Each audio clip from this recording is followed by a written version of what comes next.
Salut Guillaume, Bonjour. merci pour ton acceptation. Donc, est-ce que tu peux te présenter pour nos internautes? Je suis plus connu sur les réseaux sociaux comme Guillaume TC. Je fais les Croisons-les, qui sont des montages photos qui mélangent deux personnes qui font l'actualité pour en créer une troisième.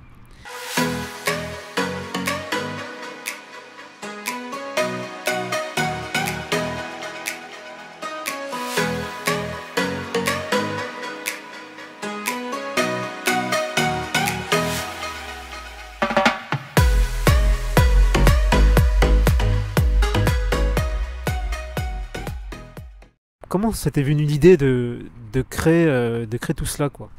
Bon, en fait, c'était pour rebondir sur l'actualité. J'avais commencé un peu comme une blague en rebondissant sur un commentaire sur Twitter d'un journaliste. Et puis en fait j'ai rebondi dessus, j'ai peaufiné, j'ai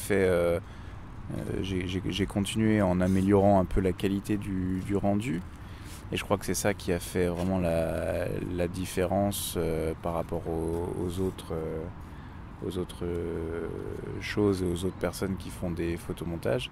C'est-à-dire que je me suis appliqué pour faire en sorte que les visages s'incrustent bien pour créer vraiment une troisième personne qui soit viable. Donc, t'as été contacté par des médias, tout ça. Comment t'as été repéré? C'est grâce à Internet? Ah oui, bah, tout ça c'est vraiment c'est Twitter, hein. C'est essentiellement Twitter. Il se trouve que j'étais pas mal comment dirais-je, suivi par des journalistes et les médias en général, parce que l'image illustrant l'actualité, ça appelle à la voir autrement. Et donc c'est toujours, vu que c'est jamais méchant, c'est jamais militant, c'est pas cruel, c'est pas ça se moque pas violemment. Donc ça peut être pris un peu pour illustrer l'actualité d'une manière un peu plus décalée, ce qui fait que même les médias aujourd'hui qui souhaitent avoir un positionnement sur les réseaux sociaux un peu plus intéressant que juste purement factuel sont saisis. Et donc voilà, donc ça arrive en effet assez régulièrement que les médias les utilisent. Tu as refusé d'ailleurs certains projets, quoi. Oui, en fait, j'essaye vraiment de pas être affilié à quelques partis ou militants ou groupuscules. Donc j'essaie de rester neutre. Alors évidemment, j'ai un avis, je suis humain. J'ai un avis sur certaines choses plutôt sociétales ou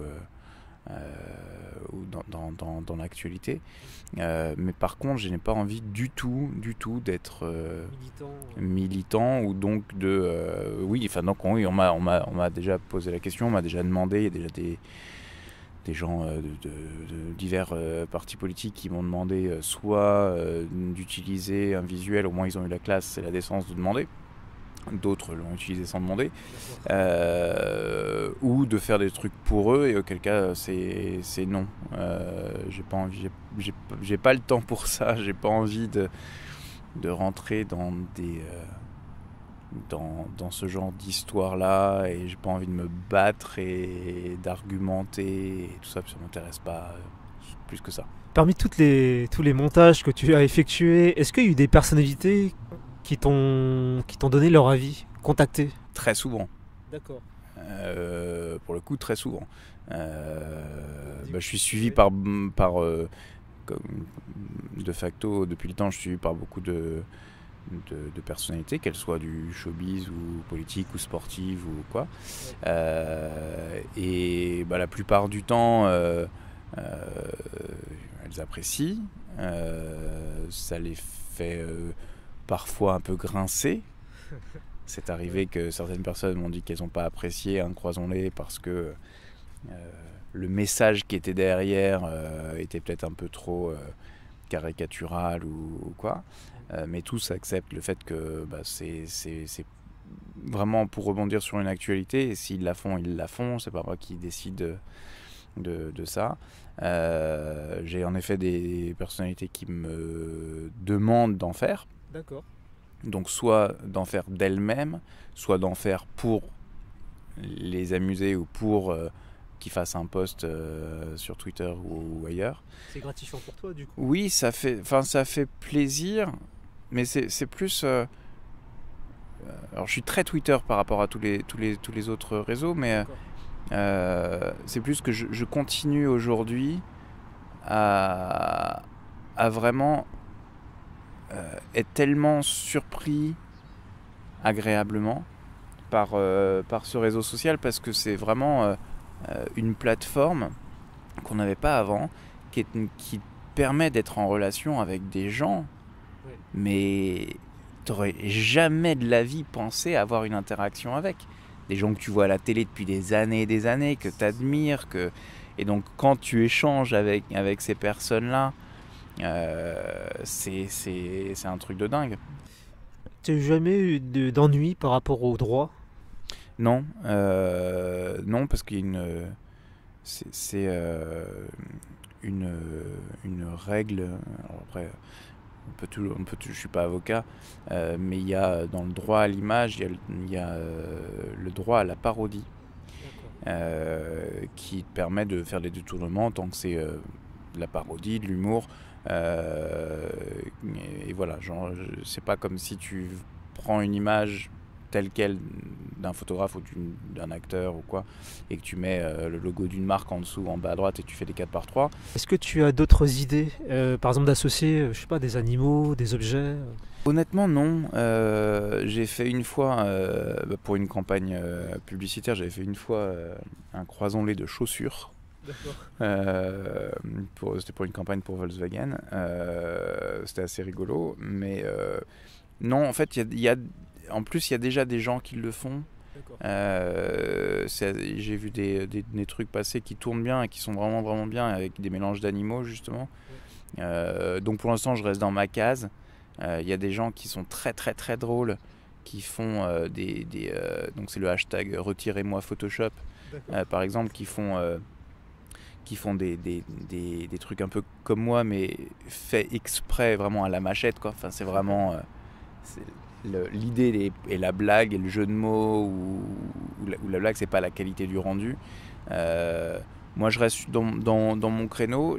Vraiment, je t'assure, il y a 5 ans, je m'étais dit, de toute façon, d'ici un mois ou deux, ça va me saouler et ça va fatiguer les gens.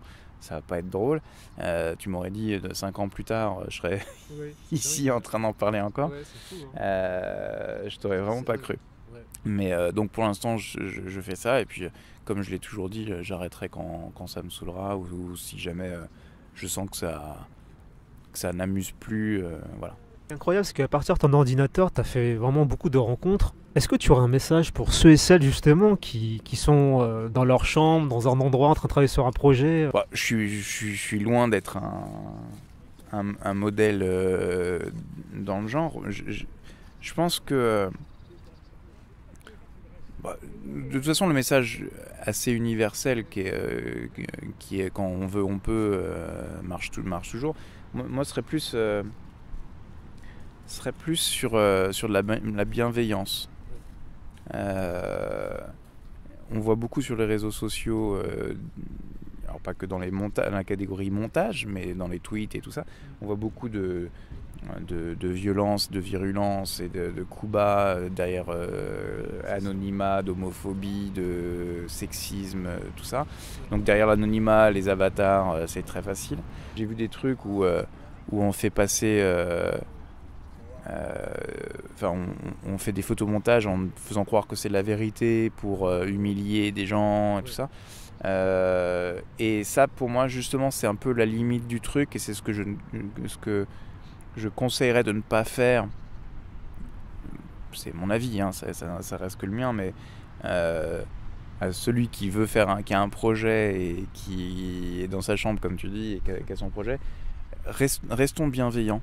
On peut faire de l'humour, on peut faire des trucs sympas sans attaquer, humilier, rabaisser, mentir, violenter, menacer. C'est parfois ce genre de trucs qui m'ont fait douter à des moments, qui m'ont failli faire quitter les réseaux sociaux clairement et arrêter ce que je fais. Quand j'ai eu une de mes images typiquement qui est arrivée, qui a été piquée par la fachosphère, et ils avaient laissé ma signature en plus, et ils les avaient piqués, mis sur leur site et leur page Facebook et tout ça, et j'ai vu les commentaires mais racistes, violents, mais d'une violence, d'une cruauté, et je me suis senti, j'étais en vacances et je regardais ça, parce qu'on me l'avait signalé, et tu peux rien faire, tu contrôles pas, c'est pas ta page, tu peux rien faire, et t'as beau dire hey, s'il te plaît machin, enlève ton image, mais j'ai vu mon image avec ma signature et je me suis dit je l'ai nourrie, et c'est hyper dérangeant psychologiquement, parce que te dire que tu nourris de la haine, de la violence comme ça, enfin c'était inique, et j'étais vraiment très très mal. Et j'ai failli tout arrêter à ce moment-là. Donc vraiment, si j'ai un truc à dire, c'est vraiment restons bienveillants. On peut être drôle sans humilier, on peut être cocasse sans attaquer et sans vulgarité. Donc à côté, tu fais quoi comme métier ? Je travaille dans une agence de communication. J'organise le travail des créatifs dans une agence, mais je ne suis pas créatif, et voilà, c'est deux choses totalement distinctes. J'ai voulu garder mon anonymat pendant très longtemps, hein, sauf qu'il a sauté très vite, donc voilà. Mais voilà, c'est deux vies distinctes. Tu arrives à en vivre avec tes montages ? À en vivre, absolument pas. Non. C'est pour ça que j'avais un métier. Oui. Ah non. Souvent bénévolement, tu fais ça ? Bah, j'en fais quasiment un par jour au moins, je dirais. Et c'est pour le plaisir, c'est pour moi-même, c'est pour le plaisir de m'amuser et de faire sourire. Maintenant, j'ai des commandes que ce soit par des médias ou par des sources professionnelles, là auquel cas, oui, il y a ce travail, donc c'est rémunération, mais non, c'est évidemment pas, c'est à des années-lumière de pouvoir me faire vivre. Un mot de la fin, un dernier mot pour nos internautes. Bah, j'ai froid. Mais non, c'est un plaisir de répondre à tes questions. Et puis, bon courage à tous, et bienveillance.